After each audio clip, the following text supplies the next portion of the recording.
नमस्कार बच्चों, आप सभी का स्वागत है आपके अपने यूट्यूब चैनल होम साइंस में, जिसमें मैं आज आप सभी को पढ़ाने वाली हूँ एमए सेकेंड ईयर गृह विज्ञान। जी हाँ, एमए द्वितीय वर्ष का गृह विज्ञान है और आपका द्वितीय प्रश्न पत्र है गृह प्रबंध।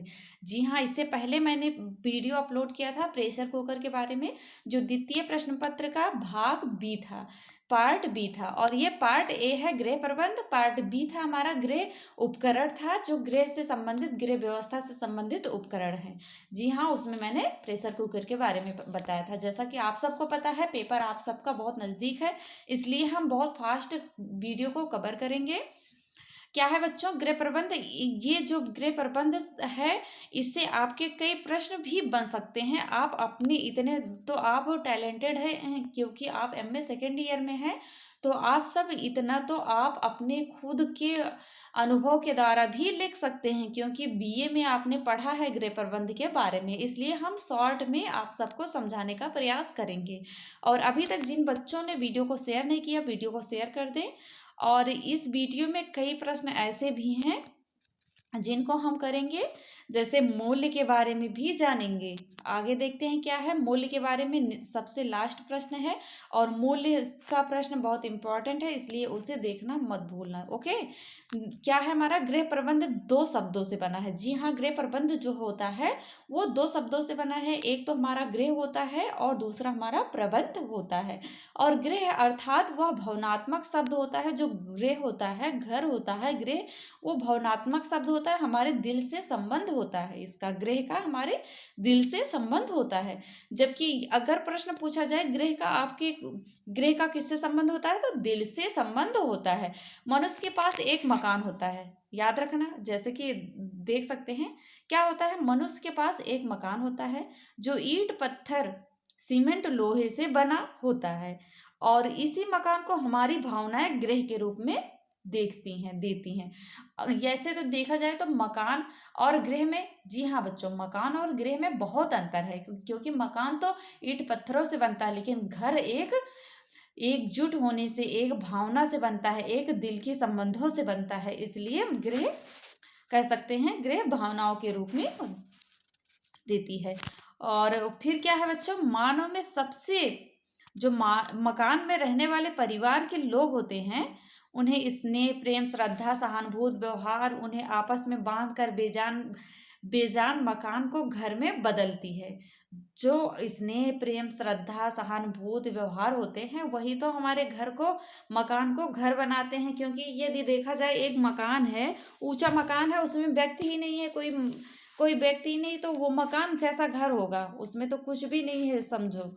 वो सिर्फ एक ईंट का बना हुआ मकान ही दिखाई देगा। अगर उसके अंदर प्रेम के साथ रहने वाले व्यक्ति हैं, स्नेह, श्रद्धा, सहानुभूति के साथ, तो वो गृह कहलाएगा।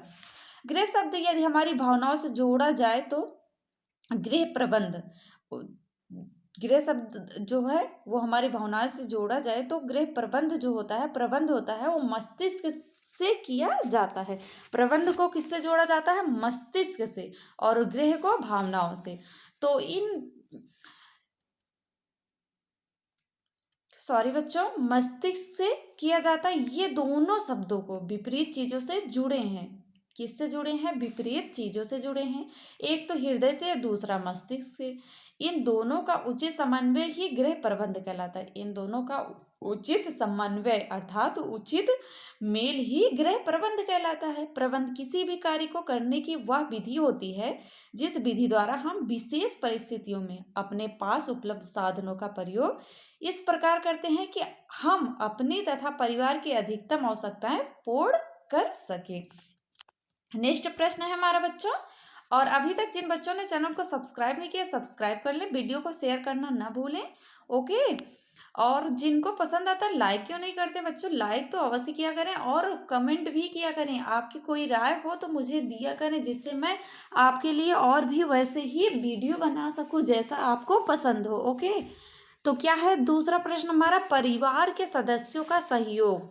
जी हाँ, इससे पहले मैंने अभी बताया गृह के बारे में। तो गृह में जो परिवार होते हैं, जो लोग बसते हैं, उनके आपसी जो सहयोग है, सदस्यों का सहयोग, ये क्या है, इसके बारे में जानते हैं। ओके, तो परिवार के कार्यों में परिवार के सदस्यों का सहयोग जो होता है प्राप्त हो सके, इसके लिए आवश्यक है कि परिवार की सहयोग प्राप्त करने के लिए क्या आवश्यक होता है परिवार में, कि परिवार की विभिन्न योजनाएं, जो एक योजना हो रही है, प्रोग्रामिंग हो रही है, उसे बनाते समय इस बात का ध्यान रखा जाए कि परिवार के पास कौन कौन से मानवीय साधन है, मानवीय साधन कौन कौन से हैं, उनके बारे में ये पता होना चाहिए, ताकि परिवार के प्रत्येक सदस्य, जो परिवार में रह रहे हैं सदस्य, उन सभी सदस्यों को परिवार की जो योजनाएं हैं उनका पूरा करने के लिए भाग लेने का अवसर मिले, और ताकि वे उन योजनाओं की अपनी समझ सकें, को अपना समझ सकें।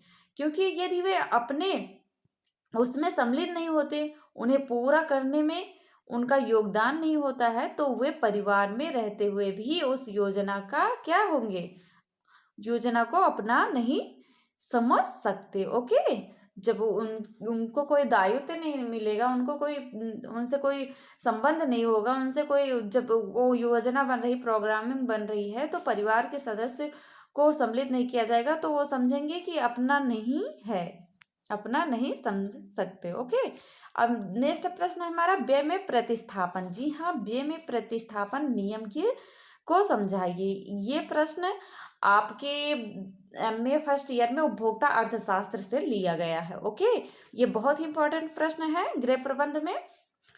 परिवार को साधनों को व्यय करते समय प्रतिस्थापन के नियम को ध्यान में रखना चाहिए। प्रतिस्थापन का नियम जो होता है, मैंने अपने चैनल पे वीडियो अपलोड किया हुआ है प्रतिस्थापन के बारे में। आप सब जिनको नहीं समझ में आया वो जाकर वहां देख सकते हैं। यदि मैं प्रतिस्थापन के बारे में डिटेल में बताऊंगी तो बहुत वीडियो लंबा हो जाएगा। ओके, तो क्या होगा, किसी प्रकार की, जैसे किस प्रकार किस कार्य की पूर्ति के लिए साधनों में परिवर्तन करके कम साधन व्यय कर अधिक संतुष्टि पाई जा सकती है। जैसे कि उदाहरण के तौर पर देख लीजिए, परिवार में जैसे परिवर्तन में कपड़े सिलवाने की आवश्यकता है। इस आवश्यकता की पूर्ति के दो साधन होते हैं, पहला दर्जी होता है और दूसरा दर्जी के पास धन साधन को व्यय करके, दूसरा परिवार के सदस्यों की सिलाई से संबंधित विशेष योग्यता का प्रयोग कर धन की बचत करके, फिर उसके बाद उस धन से किसी अन्य आवश्यकता की पूर्ति करना। जैसे कि पहला तो हमारा हुआ दर्जी के पास जो धन के साधन हैं को व्यय करके, दूसरा हुआ परिवार के सदस्यों की सिलाई से संबंधित विशेष योग्यता के बारे में प्रयोग करके धन की बचत करना, और उस धन से किसी अन्य की आवश्यकता को पूरी करना। इस प्रकार की आवश्यकताएं और कार्य जिनकी पूर्ति सीमित मात्रा वाले साधनों की अपेक्षा किसी अन्य साधन का प्रयोग करके की जा सकती है। ओके, उसके लिए साधनों का प्रतिस्थापन कर लेना चाहिए, ताकि सीमित साधन में अधिक आवश्यकताएं पूरी हो सकें। आशा करती हूँ आप सबको समझ में आ रहा होगा।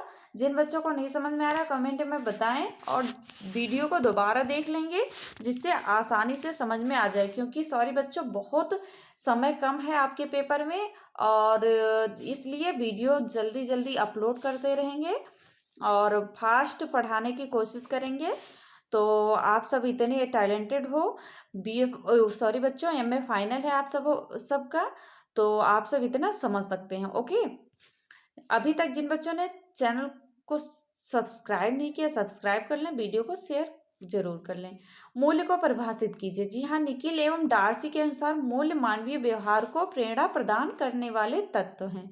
यह न्याय करने, अंतर स्पष्ट करने और विश्लेषण करने हेतु आधार प्रदान करते हैं। इनमें यह गुण होता है कि विभिन्न विकल्पों के मध्य बुद्धिमत्ता पूर्वक चयन को संभव बनाते हैं। और मेरी अपनी दृष्टि है कि मूल्य एक मनुष्य के जीवन को अर्थ एवं पहचान देते हैं। जो मूल्य हैं वो मनुष्य के जीवन को अर्थ एवं पहचान देते हैं। मूल्य मनुष्य को विभिन्न विकल्पों के बीच चुनाव करने तथा कार्य करने के लिए भी सही तरीके के संबंध में निर्देशित करते हैं। क्योंकि जब ऐसा होता है कि तभी एक व्यक्ति की क्रियाएं स्वयं उसके परिवार, समाज तथा राष्ट्र के लिए कल्याणकारी हो सकती हैं। मिलते हैं नेक्स्ट वीडियो में, तब तक के लिए जय माता रानी।